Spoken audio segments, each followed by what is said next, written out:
Hello အားလုံးပဲမင်္ဂလာပါဖြူပါရဲ့ဗီဒီယိုလေးတွေကနေပြန်ကြည့်ဆိုလိုက်ပါတယ်ဒီတစ်ခါဗီဒီယို tutorial လေးကတော့အားလုံးဖြူပါကို request လုပ်နေကြတဲ့ဖြူပါရဲ့မျက်ခုံးမွေးဆွဲနည်းဗီဒီယိုလေးဖြစ်ပါတယ်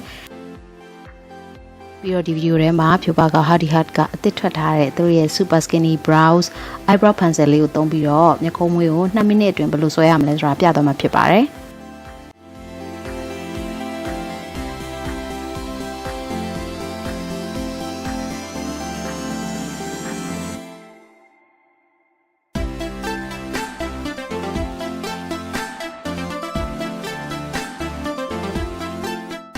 ဓမ္မဆုံးအဆင့်နေနဲ့ပြပါတို့မျက်ခုံးထဲမှာရှိတဲ့ powder နဲ့ makeup တွေကို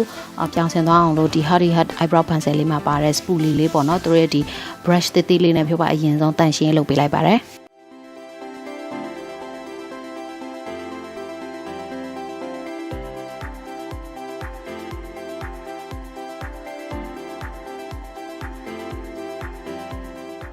ဒီ super skinny brows လေးနဲ့လိုက်ပြီးတော့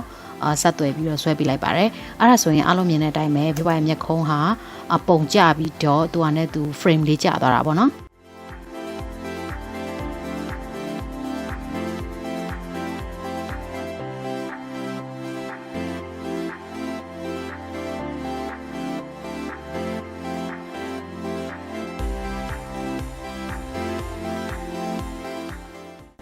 အဲ့တော့ပုံချပြီးသားဟာတွေကိုမအဖြူပါလိုက်ပြီးတော့ဖြည့်ပြီးတော့ဆွဲပေးလိုက်ပါတယ်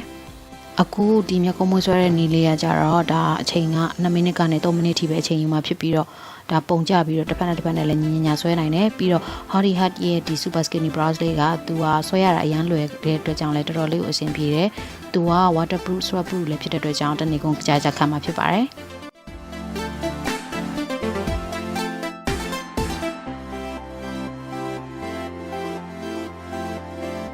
ခုပြပါတင်ပေးလိုက်တဲ့ဗီဒီယို tutorial လေးကိုကျန်တဲ့အရာလေးမယ်လို့ထင်ပါတယ်เนาะဒီဗီဒီယိုလေးကို like and share လုပ်ပေးခဲ့ပါဦး